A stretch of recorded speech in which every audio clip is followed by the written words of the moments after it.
What's going on, folks? Ted from Immersion here, and it's Tuesday, so that means it's time for another Top 10 video. My patrons voted, and this time we're going to be going back to dealing with monsters, and it's my Top 10 D&D 5e elemental creatures. Thankfully, unlike Celestials and Fae, there are actually a substantial amount of elementals, a lot more than I actually thought, and some creatures are quantified as elementals that I didn't think were, so this was an interesting exercise to do. So that's pretty much the whole rules behind this. They have to be an official 5e creature of the elemental type, no homebrew, no third party. So we'll basically just be going through on D&D Beyond and talking about the 10 on this list. And I just wanted to say, hey, thank you all so much for watching. I really do appreciate seeing all of the comments, the likes, everything you guys have to say, whether it be here on YouTube, on Discord, Twitter, whatever the case may be. So if you do like D&D content and pretty consistent just about daily D&D content and up-to-date news coverage on all things D&D, consider subscribing to Nerd Immersion and turning your notifications bell on so you know when new videos come out. So that's enough of that. Let's dive in. Number 10.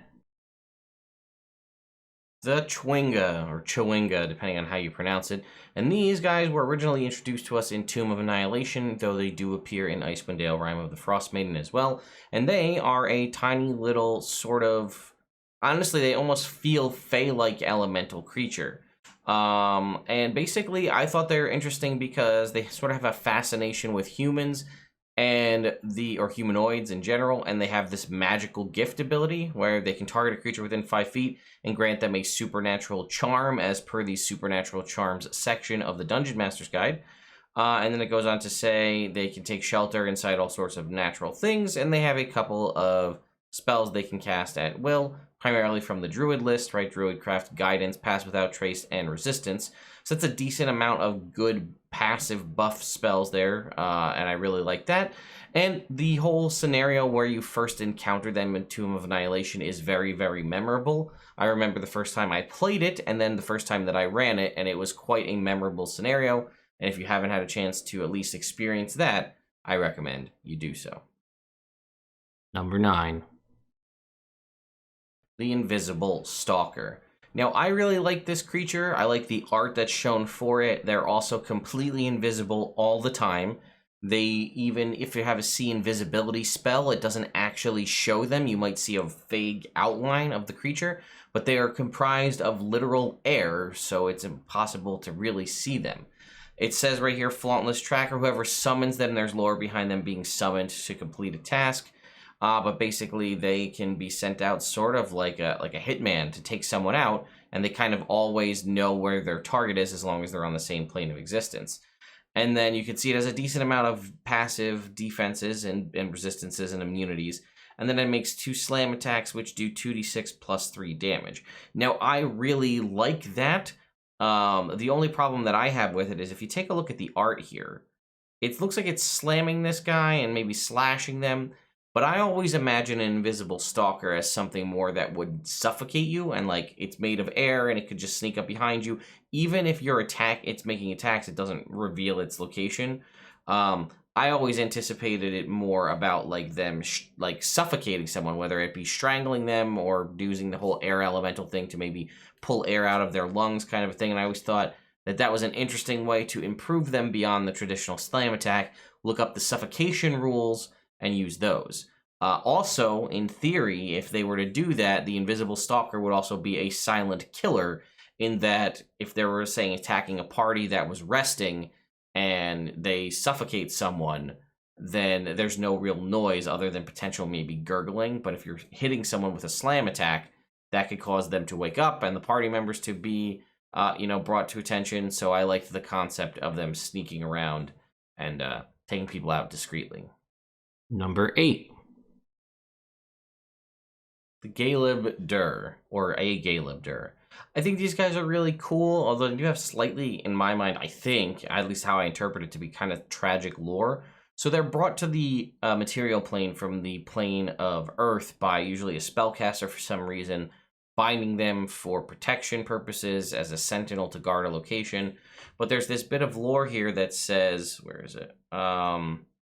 They're permanently bound to the material plane so that when they die, they don't return to the plane of Earth. So they don't, they're not dismissed back like most other elementals. They just die. But they do have some pretty cool abilities, right? They have this standard, so you can't tell them apart from other rocks if they're not moving. They have a rolling charge, which if you wanted to replicate a Goron from Legend of Zelda in Dungeons & Dragons 5th edition, I think the Galeb Duhr is about as close as you're going to get. They have a slam attack, and then they also have this pretty cool animate boulder ability, where they basically can imbue boulders and rocks nearby with some form of semblance, and that's what they can kind of do here. They have animated boulders. They remain, they lack the attack option. They remain animated as long as the Galeb Duhr remains concentrating, up to a minute, and it has a little bit here about how they can use them to maybe scare off or frighten people. I just think they're really cool. There was an adventure, like a preliminary adventure as part of, I think, the Adventures League for Storm King's Thunder, where you can meet a Galeb Duhr, and if you do the right thing, you can basically entreat yourself to them, and like you're forever respected and known as a friend of Elemental Earth, which I thought was really cool. And I think the art looks pretty cool as well. Number 7. The Azer. They are basically a fire dwarf, as you can see here. They have a literal beard and hair made of fire. And they have, obviously, this weapon here is imbued with fire. They have retributive damage if someone goes to hit them. Fire damage is dealt back. Their weapons deal fire damage. And then again, they have their magic, their Warhammer here that they mention. But one of the reasons that I like them so much is, one, they don't reproduce, they're crafted. These creatures are brought into existence via crafting. Crafted from bronze by another Azer imbued with a portion of the crafter's inner flame. They're each unique. The crafting process limits the growth of the Azer population is the primary reason there's only so few, which I like. And then this part. Azers are masterful artisans and capable of creating create beautiful works from gems and precious metals found in their volcanic habitat.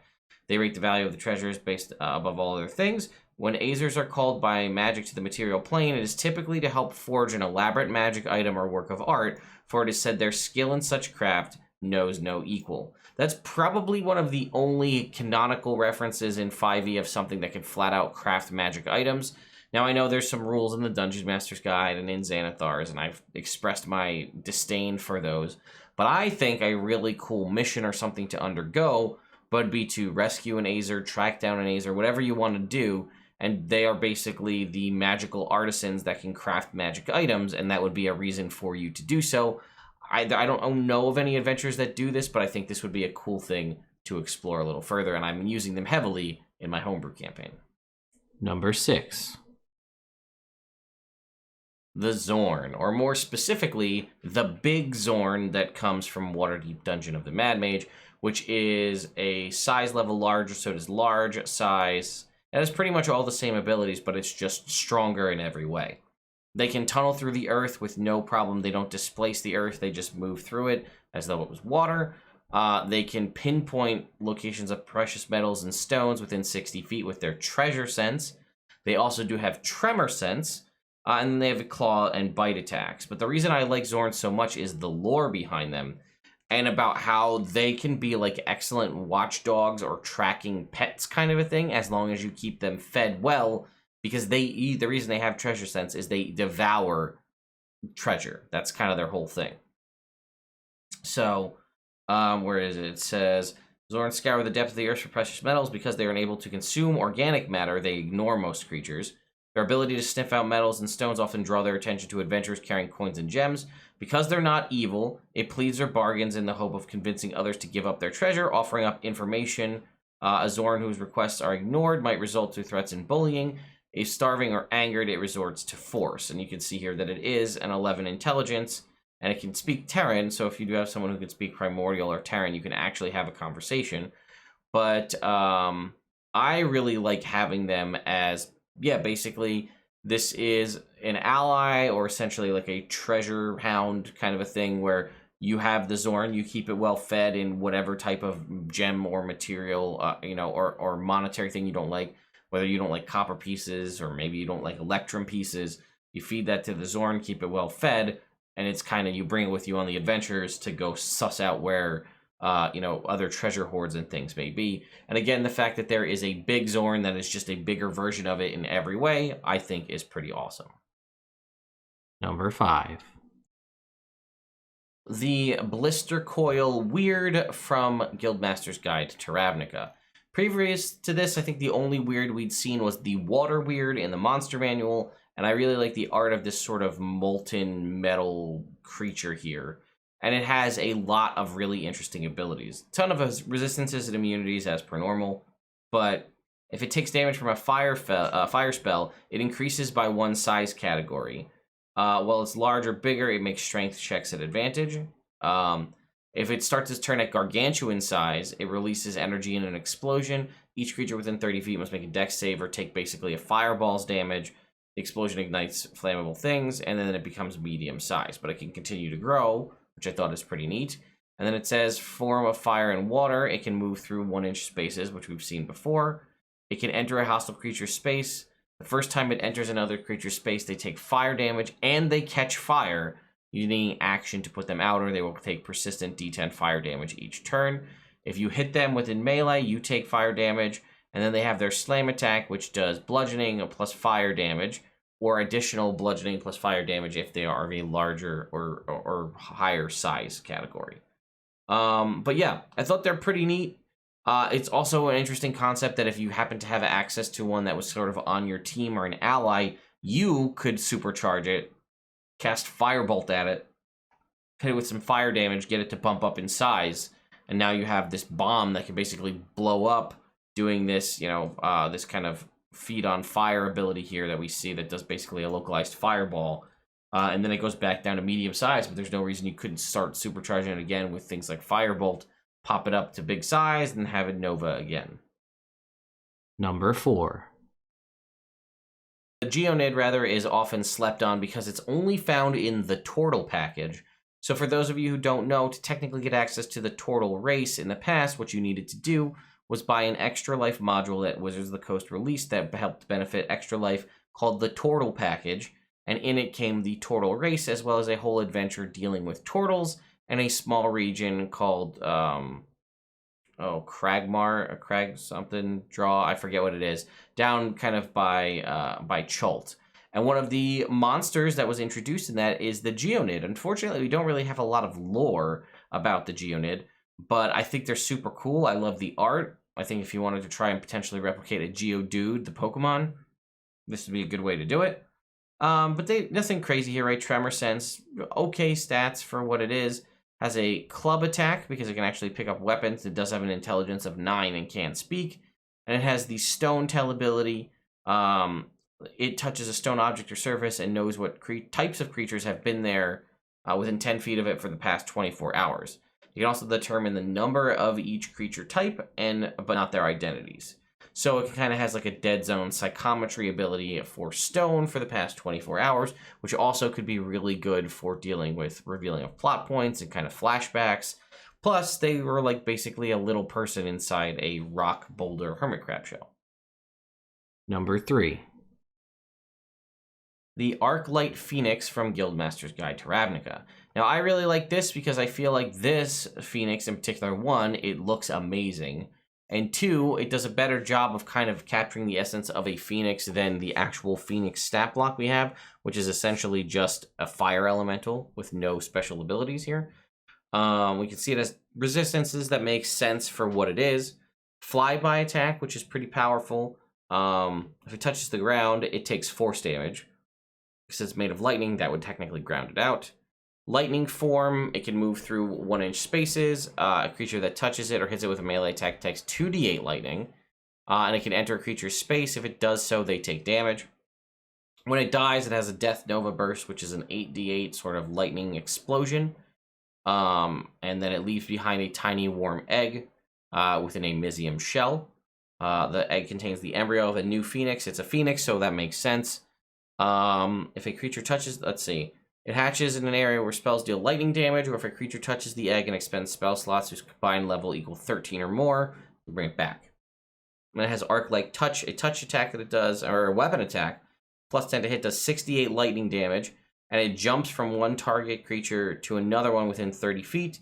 That second creature must make a DC 18 dex save or take 68 lightning damage. I also really like that ability as something you might be able to replicate on other creatures, whether it be magic items or feats.